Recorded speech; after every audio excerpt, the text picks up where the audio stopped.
royalty can be found in the Horseshoe's Gallery of Champions, a tribute to the 34 players who have achieved poker's greatest honor, World Series champion. This year, the play has tested some former champs. Now only 3 men remain who know just what it takes to be the last man standing.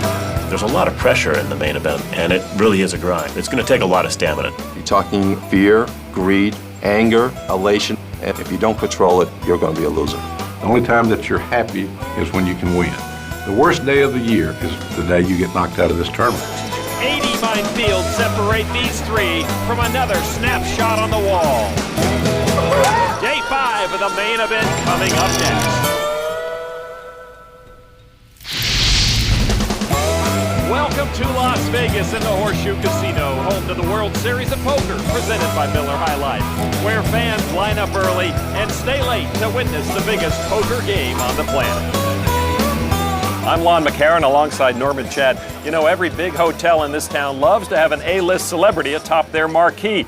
Well, we are lucky enough to have 3 big-name former world champions still in the field. Chris Ferguson, Dan Harrington, and the biggest name of all, Doyle Brunson. Let me tell you how the World Series has changed, Lon. When Doyle Brunson won this event in 1976 and 77, he beat a field of 32 and a field of 54.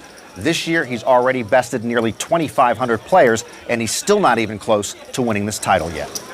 And there's the man they call Texas Dolly, Doyle Brunson, looking for a record-breaking 10th World Series gold bracelet, playing in the outer tables right now as we come over to our feature table. And interestingly, at our feature table, we have the other 2 former champions, Chris Ferguson, who won 4 years ago, and Dan Harrington, who won in 1995.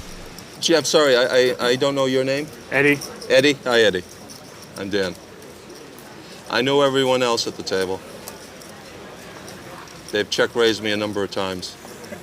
Dan Harrington talking to Eddie Sharp of Germany as we begin action here. And Dan Harrington, the first to look at his hole cards on the Miller High Life Pocket Cam, a suited 10-8. Harrington bets 20,000. In our previous session on day 4, he looked very haggard and tired most of the day. He wasn't getting cards. Maybe a night's sleep will refresh him. Action over to David Angel. He won a World Series bracelet in 1983, and he's in the big blind with pocket 5s. And he is going to raise. Blinds right now at 3,000 and 6,000 and a 1,000 chip ante. 75,000. And the raise is 75,000 back to Dan Harrington. Dan always likes to look at the opponent before acting. I raise. The bet is what? How much? You now owe 55,000. 55.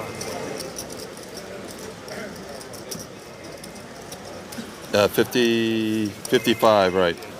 I'm going to raise it. Okay, right. I know Dan can do the math. I'm all in. That's the easy way to do it. And he's going all in on a stone-cold bluff.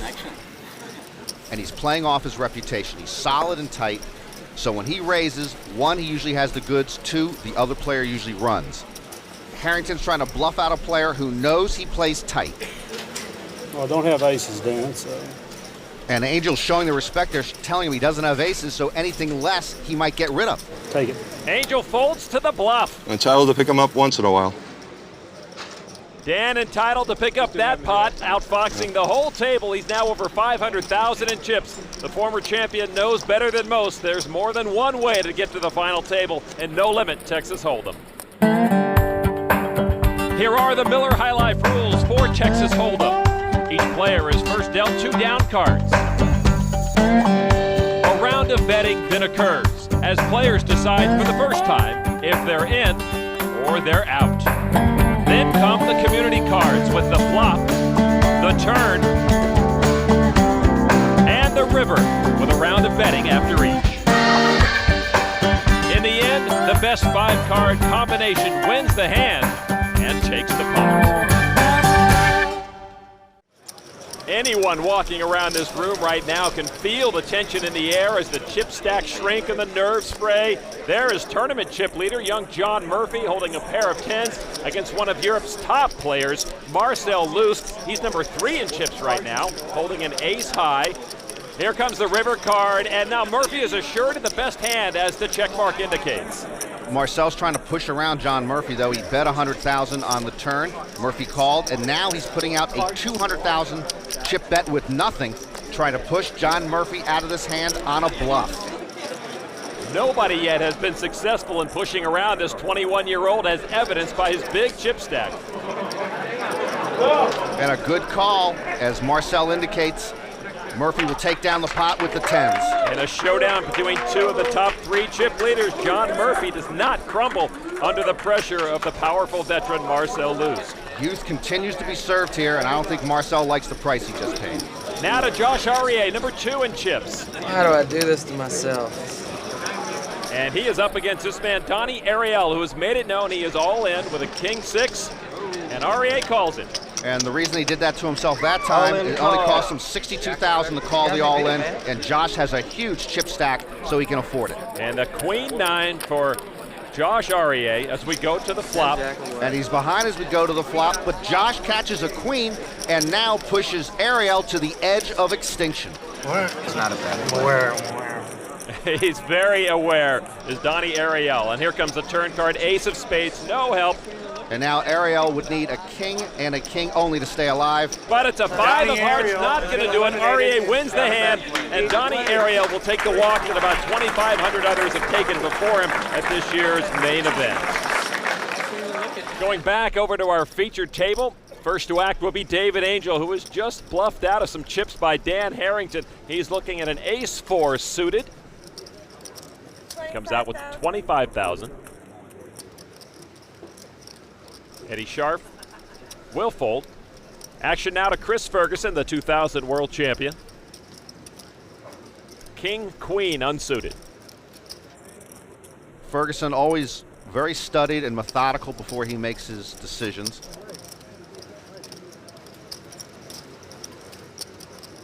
And he looks like he's reaching, and he is indeed. And it looks like Jesus and Angel will be going to the flop. Excuse me, just short of heavenly for both. And we've got a hard draw for Angel and a straight draw for Chris Ferguson. Yeah, Chris checks, and Angel in the better position here, actually about a 4-1 favorite with ace high and the flush draw, and he will bet 50,000. Jesus on a draw now too, ponders exactly what his opponent may have. Well, it looks like he hasn't gotten a really good read on Angel this time, because he is going to raise back, and he is behind in the hand. Call. 140,000 from Ferguson, and that puts Angel all in, and he makes the call. And now Chris Ferguson sees the trouble he's in. This is certainly not Chris's best call ever. He's got all these redraws. David Boy, am I in Angel's all bad in shape. with ace 4 of heart.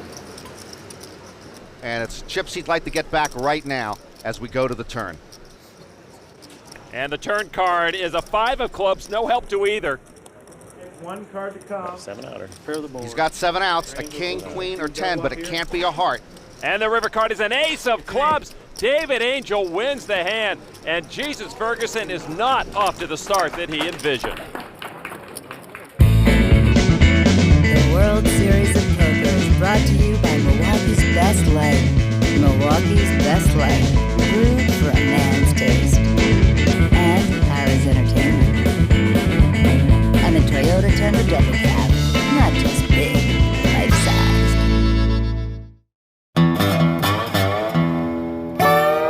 We have seen Jesus and Angel already today, but when you talk about deity in the poker universe, Doyle Brunson is about as lofty as one gets, and he has put all his chips at risk right now. And Doyle with so much at stake here, going for a record 10th World Series bracelet, and this would be his 3rd main event title, which would tie him for the most ever with Johnny Moss and Stu All in Ungerkold. for 139,000. So Ed Foster and has he's called Doyle Brunson with a pair of 5s, Foster a pair of 8s. Foster, as you may recall, knocked Mike Matusow out of the main event, now trying to do the same to Doyle. Doyle put his 139,000 chips at risk. The turn card is another 5 for Brunson. And it sounds like Doyle's got a home field advantage, but he's not out of the woods yet. Foster can still knock him out by making a straight with a 6 or an 8 on the river. And the river card is a queen. Doyle rounds out his hand nicely and makes the full house. After some off years here, Doyle Brunson is once again a force in this main event. Fun to watch. It's been a great run for Brunson. He had gastric bypass surgery several months ago. He's been tired during this long haul of the tournament, and his legs have been hurting him, but boy, he's really held up. Back now to the featured table of our main event. Chris Ferguson is undoubtedly one of the most well-known poker players in the world, but here's something you may not know about this man. We know Chris Jesus Ferguson is a great poker player. We know he can chop produce in half with a single playing card. But can you guess what club he was president of at UCLA? The Map Club, the Archery Club, or the Swing Dancing Club? The answer is...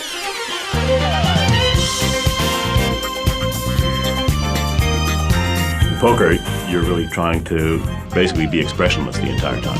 It's because you don't want to allow your opponents to read you, but it's completely the opposite in dance. You want to be as expressive as possible. So I think it just makes a great contrast. I'm a lot like Chris. He's a poker player and a swing dancer.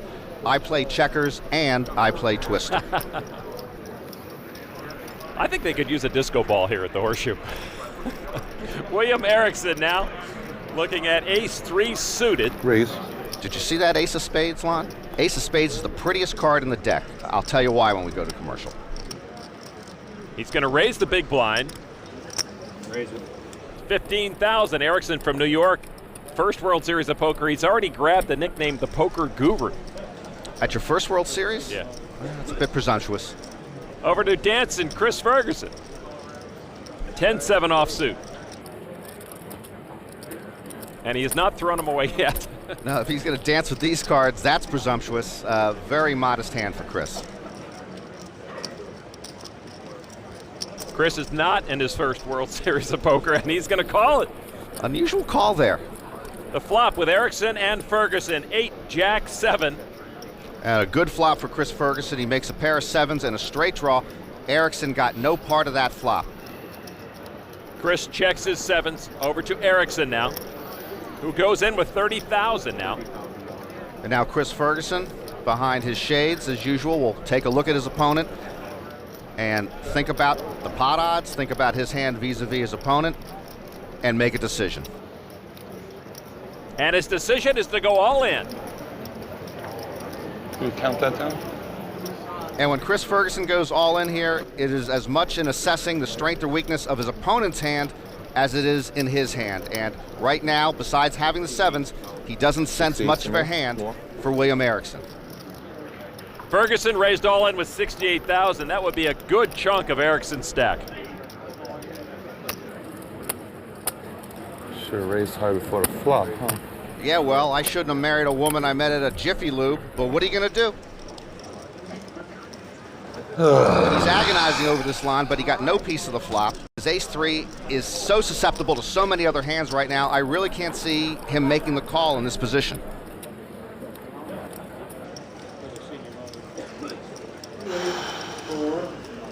He's hurting. He'll be hurting if he calls. Nice hand, Chris. Great bet. He kicks it in, and rightly so. Chris Ferguson 2 steps around. William Erickson takes the pot. About 70 players still active here in the main event. On the outer tables, there's Glenn Hughes. You're in bad shape. And Hughes is in bad shape. He's all in with an ace-jack against Jason Segel's pair of kings. And Hughes a 2-1 underdog. Give me an ace, dealer. I need an ace, baby.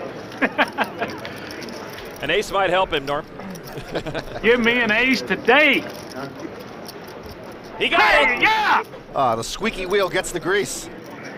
Glenn Hughes now vaults into the lead over Jason Segel, who's hurting now. And Hughes can survive if he can avoid a king on the turn or river. No king on the turn. And the river card. Hughes wins it. Yes! Glenn Hughes comes from behind at a critical moment. Yes! And doubles up against Jason Segel. By the time I get lucky. Lost with aces twice.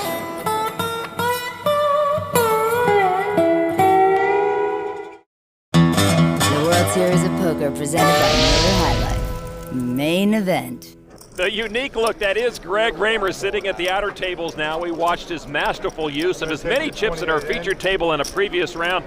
Raymer was dealt a pair of aces here and has moved all in against Marcel Lusk. And of course, we remember Raymer from his matchups against Mike Mattisau. He got the better of that, and he's got the better of this hand right now. Plus, his glasses match the shirt. Very tasteful. Call. Call. Marcel will call. Raymer went in with 333,000 chips. He's in a dominant position over Marcel Lusk in this hand. So Greg Raymer and Marcel Lusk to the flop. It comes out 2 queens and a 7. No help for Lusk. All but over for Marcel. He'd need running kings or a jack 10 to make a straight to win this hand. And the turn card. It's a 7 of spades, and that is going to win the hand for Greg Raymer, doubling up on Marcel Lusk. Boy, a tough hit for Marcel. And an important win for Greg Raymer with those chips. He's now among the top 10 in chip leaders. Eventually, he'll have to move that super big gulp. There is Murph Dog, our chip leader, John Murphy, a student at Santa Barbara City College. He is losing a hand right now to Kevin Chappell. Does he have me covered? I think Murphy's got the room covered. It's a 9. But Murphy loses that hand. I see. I got chips this way. Frankly, a 21-year-old should never have this much money in front of him. Took off a finger. This kid is not fazed by anything. My name's John Murphy. I'm from Danville, California, and I'm 21 years old. I've always wanted to come and kind of watch the event. I mean, I wasn't even planning on playing. I was like, I'll give a satellite a shot. I ended up playing and making it this far. Good job. Good job. I didn't know what to expect on the first day of the World Series, but I was pretty confident after about an hour of playing. Once you're sitting down at the table, age doesn't really matter. Not giving up those thousands? To me, I don't really put too much emphasis on the fact that I'm 21. You don't look 21, he looks about 17. I'm busted. ID check coming up. A lot of people brought to my attention. 1982. He's good. Throughout the tournament, there's always been someone trying to stand up to me. Who's the boy? And if someone's gonna get in my way, then we're gonna go to war. I'll teach him a lesson. You don't have to be a seasoned professional to take down the championship. Anyone can win it. Well, ignorance is bliss, and right now John Murphy might be better off not thinking too much and continuing to play his role. And he has played a big role so far in this main event. Back to our featured table where the blinds have increased to 4,000 and 8,000. Andy's still at 1,000. Matthias Anderson, one of the young guns here in this tournament, an excitable young player, 24 years old, squeezing a couple of aces. And he'll bet 16,000. Next in line, former world champion Dan Harrington will fold. Over to James Hepner, 44 years old, from Las Vegas, looking at Queen 7 suited in spades. I'm sorry, go ahead. And he's in the big blind, so he can get in for half price to see the flop, and he will. So it'll be Anderson and Hepner to the flop. Anderson with the 2 aces. And that's how you bust aces. Hepner flops a spade flush. That's bingo for him. He's going to slow play him, and he got lucky here because he might not have played this hand unless he was in the big blind. And Anderson comes out with 15,000. He's got a spade draw. Yes, he does. He can get a better spade flush if another spade hits. And Hepner comes back over the top with 50,000 chips. And Matthias goes all in immediately. I'm a little surprised Hepner decided to raise right there. I thought he'd slow play, but one way or another, he's probably going to end up putting all his chips into this pot. So the decision to this man, James Hepner, with the all-in for Matthias Anderson. And Matthias actually putting Hepner all in. If he calls this, he will be at risk in this tournament. All right, let's go. He wants to play. I call. So James Hepner will be all in against Matthias Anderson. Hepner with the lead right now with a flush. And Anderson with a raggedy premature celebration. He must not have noticed that Hepner flopped the flush. Ace. No, I meant spade. Now he realizes what he's up against. Spade. He wants a spade, I okay. want a spade, please. That would give him the nut flush and give him the lead over Hepner. And this is typical Matthias Anderson, pacing the floor, waiting for the turn. Now it's a spade! Yeah! Yeah! Yeah! That is Matthias' signature flush celebration, but he still could lose the hand. Hepner can make a straight flush with a 9 of spades. No spade. No spade. It's a club. Matthias Anderson wins the hand after James Hepner flopped a flush, but Anderson comes back with a better flush. Hepner first was very lucky, then very unlucky to get knocked out. Woo! And a huge boost to the chip stack of Matthias Andersson. I thought I had him when he turned over his cards. I didn't realize he had the flash. I should not scream like this. I have a cold. Thank you. Whoa. The Toyota Points Leader is brought to you by Toyota Tundra Double Cab. Not just big, life-sized. Our Toyota Player of the Year leaderboard is led by Daniel Negreanu, but two men are still alive in the main event that could overtake him should they win it all. One of them right there, Blair Rodman, who's playing at the outer tables. And the other one is none other than Chris Ferguson here at our featured table. If the Player of the Year award had existed before this year, Lon, Chris Ferguson would have won it in 2000 and 2003. Impressive indeed, but he'll fold here. Matthias Andersson to act. He seems to have calmed down from the previous hand, and he's looking at ace-queen suited. It's the lull before the storm. Matthias bets 20,000 chips. Dan Harrington and Steve Lott will fold over to William Erickson, a.k.a. the poker guru. 2-8s. I'm all in. Go!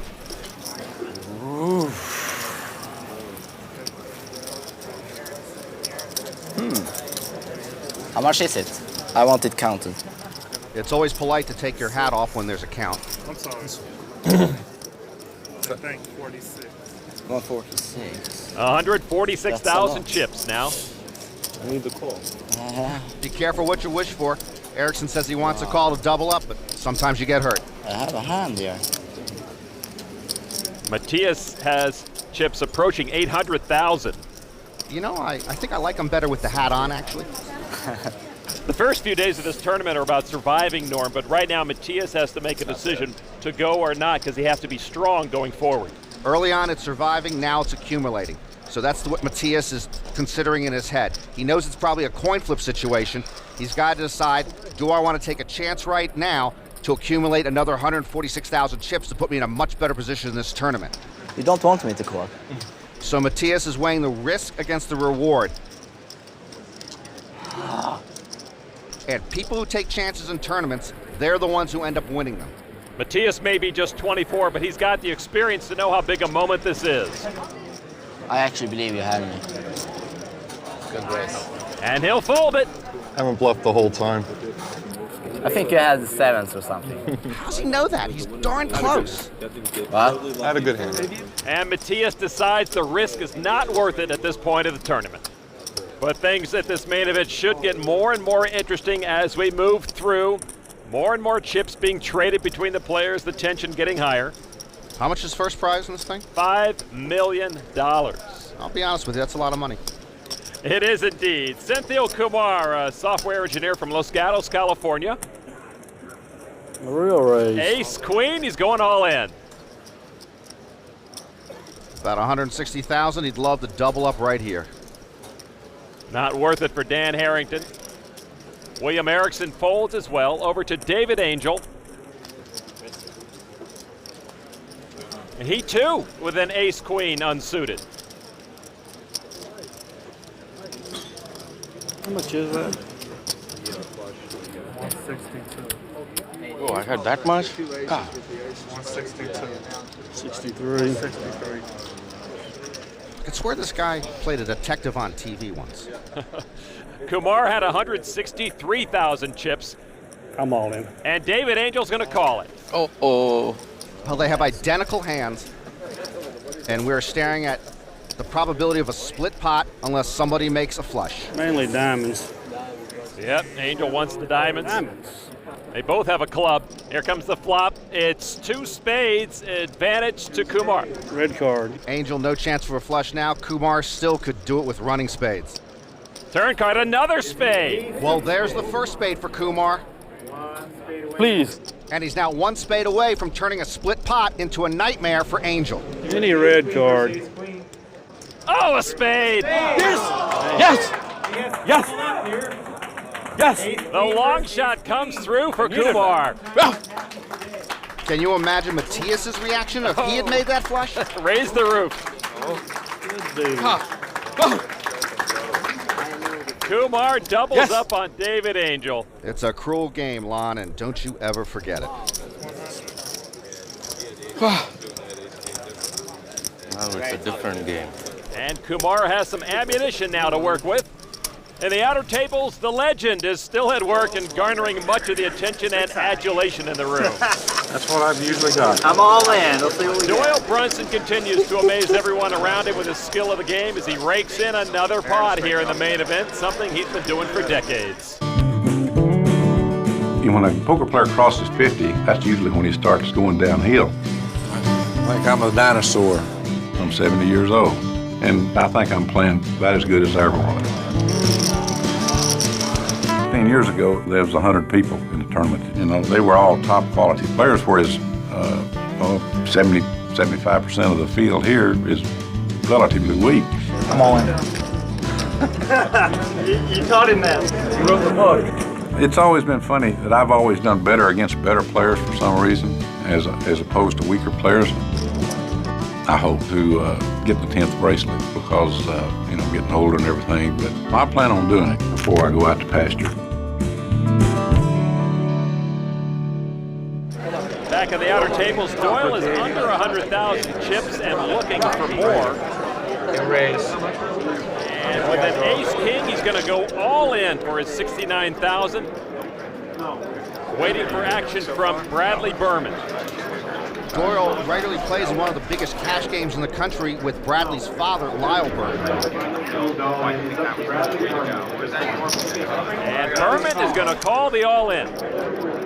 And Doyle Brunson in a dominant position to try to stay alive here in the tournament, a 3-1 favorite as we go to the flop. Doyle knows it full well, too, with that smile. Berman from Minneapolis, Minnesota, looks at the flop of 9-3-9, no help. That improves Doyle's position. And a turn card.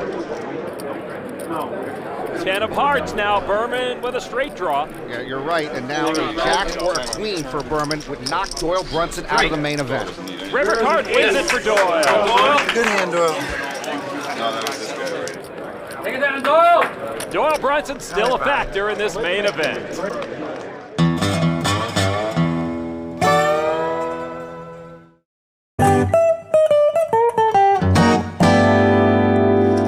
Back at the horseshoe on our featured table, David Angel still trying to regroup after Senthil Kumar took a big chunk of his stack a few moments ago.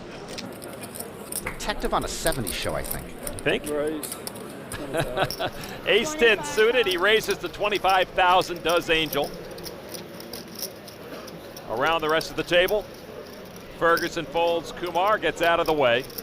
Over to Matthias Anderson. Matthias is in the small blind. And he has slowly, albeit not quietly, become a very big force in this main event. A lot of chips. 2 sixes he's looking at. Matthias has struggled with a number of tough decisions so far at this featured table. And with his sixes, it looks like he will call the bet. To Dan Harrington. 2 nines. Those are upside down sixes, and they're better than sixes. And Dan knows how to play the sixes or the nines. He's in the big blind, and he will come in for a discount to make a 3-way flop. And come to Papa, Harrington flops a full house. And Harrington looks like he's just waiting for a traffic light to change. Matthias Anderson, first to act, 20,000 chips. How will Action Dan work it? He'll call. He'll slow play it, shooting a glance at Matthias and hoping to get action. David Angel does not comply. He folds. 2 players. So Matthias Anderson needs a whole deck of sixes here. And the turn card is a king. And Harrington gets the check mark. He has the winning hand if he doesn't fold. Meanwhile, Matthias is drawing dead, but he is going to bet. And he might think he has the best hand right now, Lon. The flop came 9-2-2. Usually people have high cards in their hand when they're playing, so he might think the pocket sixes are the best pair. 30,000 from Anderson, another call from Dan Harrington. And a quick glance, another slow play from Harrington. He tries to reel him in. 3 of clubs. Anderson now The first to act. He's going to bet again, Lon. And for Dan Harrington, the only thing he can really worry about maybe is pocket kings, which is very unlikely for Matthias Andersson. So Dan Harrington weighing the odds, figuring how hard now he wants to push. 150,000 chips. And Matthias looks like he's figured out that the jig is up, that his hand's not going to be good enough with that bet from Dan Harrington. And Matthias Andersson will give it up. Very nice. Thank you. Well, Harrington took over 100,000 chips from Matthias, but Andersson made the right call in the end and saved himself a lot more hurt. And for Dan Harrington, this former champ and a finalist at last year's main event, just getting stronger. And that is the big chip stack of a very strong player, Josh Arieh. His future in this tournament, though, was put in jeopardy just a few days ago.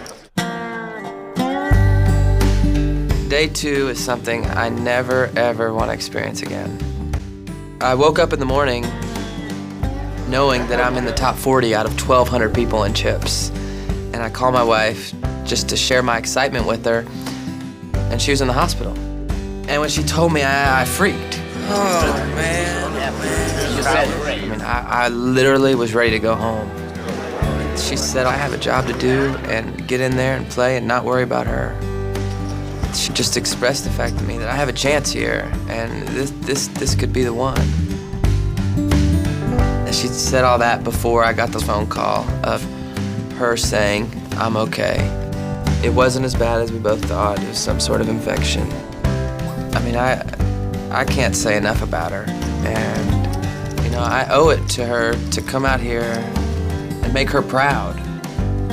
If I won $5 million, I would just give the money to my wife, say do whatever, and I mean, she deserves it more than I do.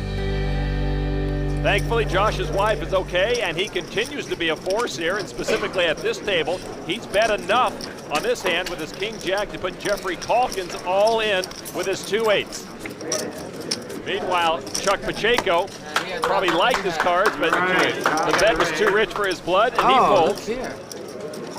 And we have the coin flip situation with Calkins all in being the slight favorite as we go to the flop. His 5th World Series, Josh, no stranger to this situation. He's had 7 World Series cashes, 3 World Series final tables. The flop comes 2-5-9, no help for Arieh. And that's good news for Calkins in his bid to stay alive. He's now stronger as we go to the turn. And the turn card, 5 of hearts. Again, Calkins, a better favorite now. And now only a king or a jack on the river would eliminate Calkins. And the river card. Oh, there's the king. Oh, that hurts. Arieh comes from behind to win the hand, and Calkins is gone. I don't think players with toothpicks generally do well. Especially on the river. He almost Right. Was there ever a doubt? Was there ever a doubt? Elsewhere in the outer tables, that is Marcel Loos, who has raised all in with his ace-queen unsuited against the ace-king unsuited of D. Archer. Marcel behind here has been treading in tough waters all day. And the flop comes out 7-10 king. Marcel with a straight draw. Where's the jack? Where's the jack? I got 4 outs now. I started with 3. I improved. Where's the jack? There it is. Oh, jack! I say where's the jack? Marcel got the straight. Plus, the 9 of hearts. Give him the 9 of hearts. Give it. I want you to give the 9 of hearts. The 9 of hearts give Marcel a straight flush. D. Archer's looking for any heart that's not a 9. That will knock Loos out of the tournament. It's a club. Marcel survives. The poker god. Long live the poker god. Give me the money, damn it.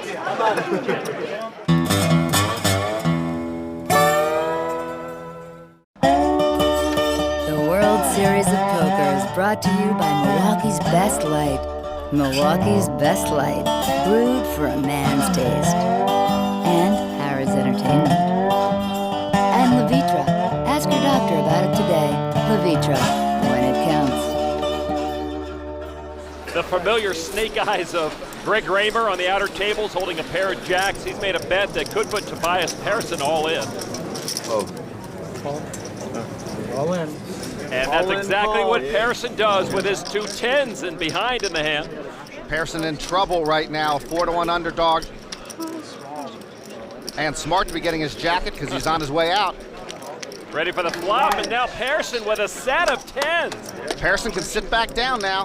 Opa with an 8 of spades on the turn. A new set of problems for Pearson. He's still ahead in the hand, but Raymer can knock him out with a jack or a 7 or a spade on the river. Yeah! Oh my.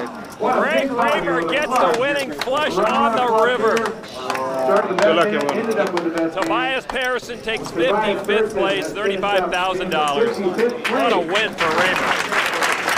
And a tough way for Tobias to go out. But with his prize winnings, he probably can go now, start dressing better like I do. Well, you got to gamble if you're going to win this main event. And as we learned in this edition of The Nuts, just about all the players in this room will gamble on most anything. It's called a prop bet. He bet me on how many chips I had in front of me. I won 1,000. But Howard Lederer has faced much tougher stakes. The longtime vegetarian was once challenged to eat a cheeseburger. Howard took the bet, took the burger, and took home 10 grand. You know, the one thing that disappointed the guy was that I didn't get sick. Phil Hellmuth and Huck Seed wagered 10 G's once to see if Huck could float in the ocean for 24 hours. But Huck threw in the towel before he even got wet. He paid that one. John Hennigan was offered $30,000 to live for 30 days in Des Moines, Iowa. He only had to stay for 2 weeks. The guy knew he was going to lose the bet if we kept it on, so he wound up paying all my expenses and gave me like $5,000 or something, which I was pretty happy about because Des Moines is pretty boring. Finally, there's Brian Zimbick, winner of perhaps the mother of all prop bets. The wager was 100 grand, and it wasn't the only full figure involved. We get one peek here, okay? Any kids? Okay, that's it. Oh, baby cakes! One of our girlfriends going out with all these guys are taking out the dinners and whatever. And I said, if I had like her, I'd get just as much attention.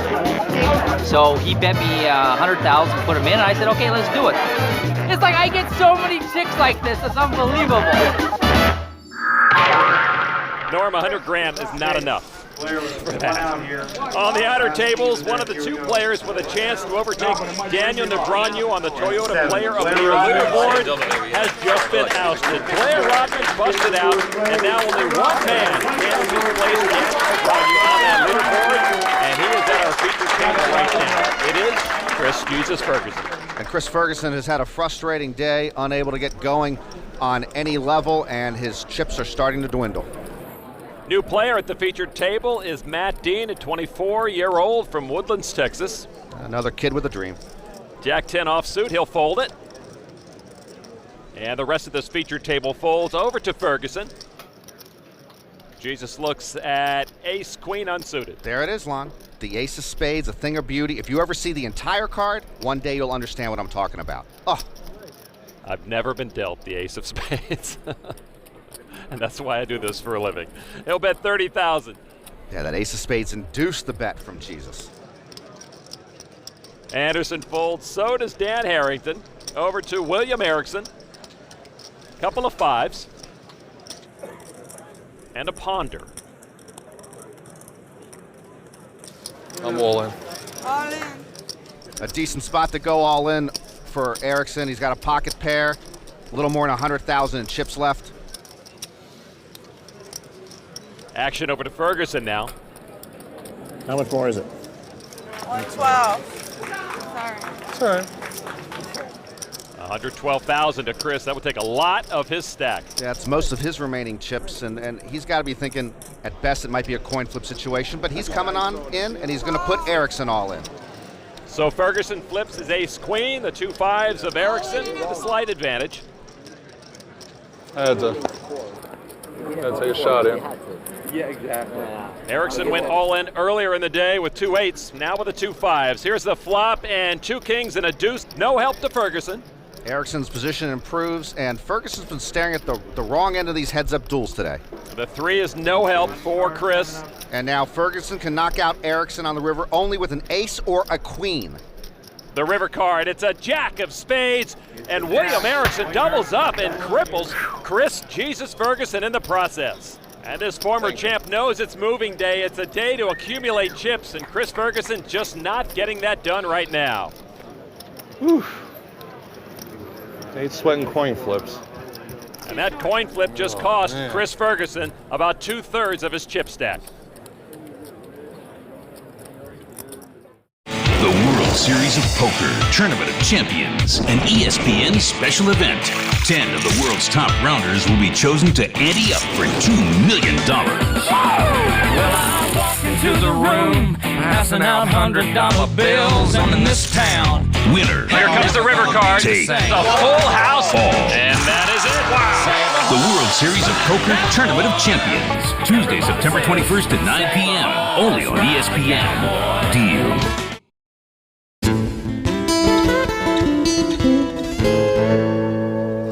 Welcome back to the Horseshoe. The main event of the main event today has been two-time world champions Doyle Brunson. Doyle has moved all in with his pair of 10s right now on the outer table. 160, 170, 188. Risking almost 200,000 chips.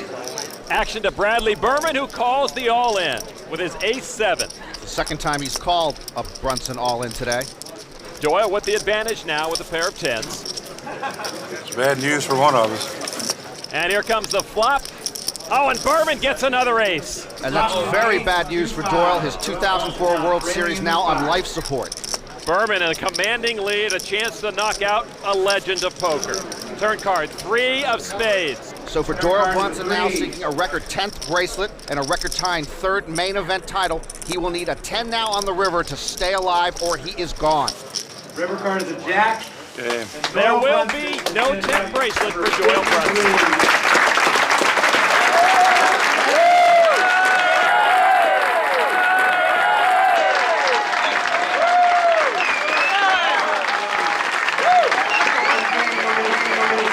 No other player would get this type of ovation.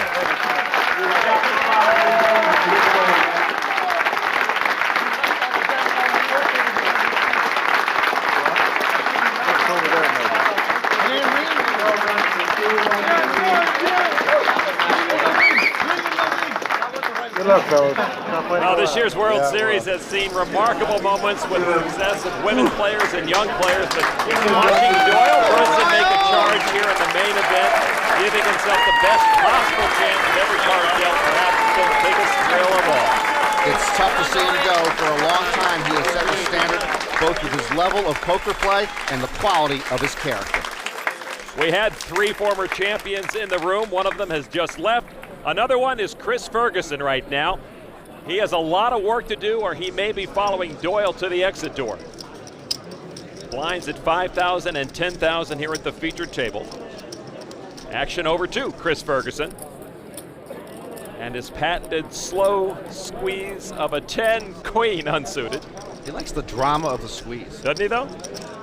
And still always studied and measured before he makes his move. 30,000 chips from Chris Ferguson to Matthias Anderson.